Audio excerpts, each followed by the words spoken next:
Are 60s and 70s really possible in Michigan over the next couple of weeks? Let's take a look, and let's take a look at the catch that's going to come with that possibility. Now, this is the 8 to 14 day outlook. It's put out by the Climate Prediction Center. We've got some great scientists, great meteorologists there. What you see here is the percent chance of above average temperatures. Not how far we're going to be above average, just above average or below average or right at average. That's it. It's easy. It's three pieces of a pie. This one, though, is showing a 60 to 80% chance of above average temperatures for the state of Michigan, March 5th through 11th. And notice that's really for the eastern two-thirds of the country. Now, this is the temperature outlook for the whole month of March. They issue these per month, going out pretty far, actually. So for the month of March, you can see that we are leaning towards above average temperatures for at least the southern half of the state of Michigan, with the very top of the country having a small possibility for below average temperatures. That's it. Now, one thing to note really quick is that this isn't a whole slam dunk that we are for sure going to have above average temperatures consistently the whole time. Notice the little pie charts there. There is a percent chance of above average temperatures, but the percent chance of below average and average is still there. It's just smaller. So you can see specifically when I click on right in the middle of the state, likely Mount Pleasant, we have a 79% chance of above normal temperatures, but there's still a 3% chance of a below normal temperatures, and then an 18% chance of near normal temperatures for this time of the year. Now, that changes a little bit based on where you click. So let's say we have equal chances. Look how that pie graph changed. It is pretty close to equal chances, right? When you just barely start getting into the warmer side here, notice how those pie pieces for near average and below average are a little bit bigger than you'd probably expect, right? Again, it's not a slam dunk. It's all percent chances. So where I clicked at in Montana, 44% chance of above normal temperatures, but that below normal and near normal percent chance in the 20 to 30% range is not something that I would technically ignore when those percent chances are that high. So just quick little educational bit there for you. So now I just want to take a look at the European and the GFS models, because these are the ones that get shared the most often on social media, and well, they're the ones that we kind of look at the most just on a day-to-day basis. This is the European model. This is starting off with highs getting into Monday, March 2nd. Notice we got some very warm air to the south and cooler air parked across the north. However, over the next couple of days through the first week of March, look at the warm air start to stream northward, and it keeps going northward. Now, there's a pretty sharp cutoff, as you see, between Michigan's warmth and the north side of Lake Superior in Canada. We could have a 40 to 50% or 40 to 50 degree temperature difference between those areas just across the whole state of Michigan. Notice that warm air really likes to hang out in the eastern part of the country, maybe even sneaking some very spring-like temperatures up into the lower peninsula, while the upper peninsula stays rather cold, but even the upper peninsula is going to get in on the warm air action. Now, this is all the way into March 10th, so I've shown you from March 2nd to March 10th. That is a lot of warm air that could potentially be in place across the eastern part of the country for a pretty long time, and I mean a lot of warm air. Now, that has to come to an end eventually, though, right? We're not just going to stay there all the time, but notice we're going to keep that warm air possibility there for a good part of the first part of the month before we start coming back down to reality, according to the European model. Now, this is the GFS model, and this is also starting on Monday, March 2nd. You can see that we'll start to bring the warm air on in as we go throughout the first week of March, maybe a very strong difference between north and south there across the state of Michigan, but that's what happens with storm systems, which we will talk about here in a moment.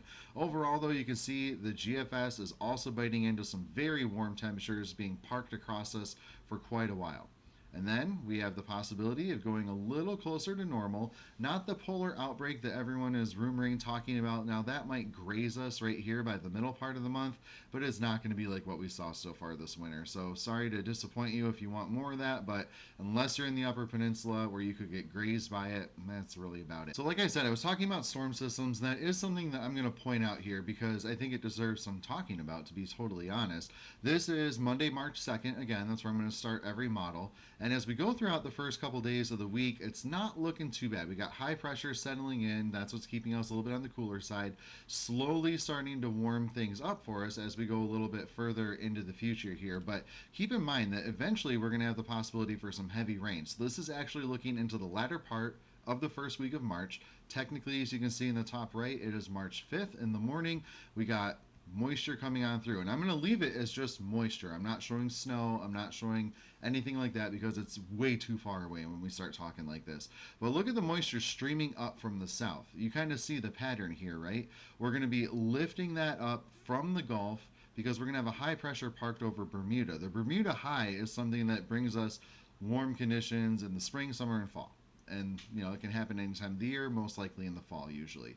But this is going to lift a lot of potential thunderstorm activity up in the area, so therefore we'll have to watch for maybe potential severe chances. But this right here, full-blown storm system, and then look, another one lifts up, another one, maybe a little cool down briefly on the backside of that one, but the warm air comes in and then we're talking about another one. So I'll switch it over and talk about the GFS model here really quick because, of course, we can't just look at one, right? So this is also starting later in the day, Monday, March 2nd, getting into the 3rd, 4th, 5th, and there's the first storm system lifting on up. We got another storm system lifting on up, and guess what? Another storm system lifting on up, and another storm system lifting on up. Now, one thing I want to point out here, going back a little bit, is when we start getting here, because we have high pressure to the north that can throw cold air down at these storm systems as they're trying to throw warm air off to the north. And that's when we can start getting into some mixed type precipitation. So we'll have to watch out for that, exactly where that mixed rain, snow, freezing rain line sets up. This one, not as much of a concern because that warm air is shooting right off into Canada. But a little further on, like right here, we start getting, borderline warm and cold air yet again. So none of these are going to be easy storm systems to forecast. We're just going to have to wait for them to come on through. We're going to have to see where the rain snow line sets up, if there is one, thunderstorm potential, freezing rain potential, all the stuff like that. This video is just meant to show you exactly what's going to happen. Now, in terms of precip, I want to talk about just general amounts. Here is something that I'm a little concerned with and I want to bring to your attention because we're going to talk about really just how much we can expect above average or whatnot. Look at that area of above average rain, precip, going into the middle part of March. That's a lot of water coming down, even for areas that have melted off most of the snow already. We'll thaw the ground out. Rivers and streams, I think are going to be running a little high. I don't necessarily foresee major flooding or anything like that, but I do foresee a few rivers going out of their banks like they do every spring across the state of Michigan, but I do think we'll have more concerning flooding problems down to our south and west. And again, that's the GFS model. Switching it back over to that European model for you really quick, we'll do the same thing with precip anomalies here.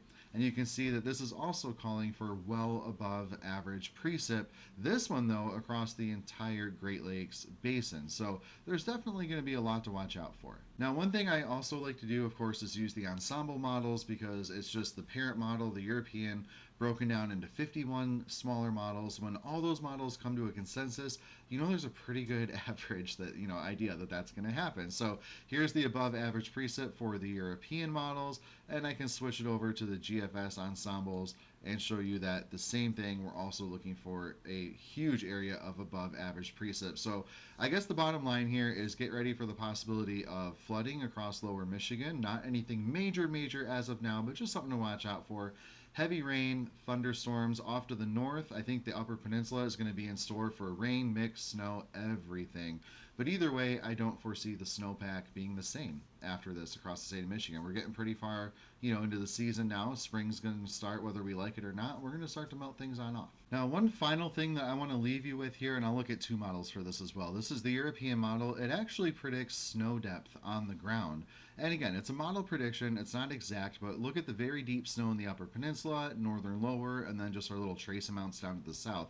But going throughout time, you can see with each passing storm system, we're going to get warmer and warmer with more potential rain, maybe a little snow added to the mix, but we are going to take some serious hits in terms of our snowpack. Areas like Gaylord, Grayling, Traverse City might be down to grass and just piles as well. And again, that's just the European model. Now, this is the GFS model, and again, it can be a little unforgiving here. Keep in mind, this is a model simulation, but this one is also drastically shrinking the snowpack. Notice there might be a little snow down to our south there, but the snowpack overall is just going to shrink and shrink and shrink with each passing storm system. And as you can see, it's not going to be all gone in the western UP, but it's going to be a fraction of what it was. Eastern UP likely to be a fraction of what it was as well. And either way, we have both models calling for the lower peninsula to be virtually snow-free by the time we get into the middle part of March.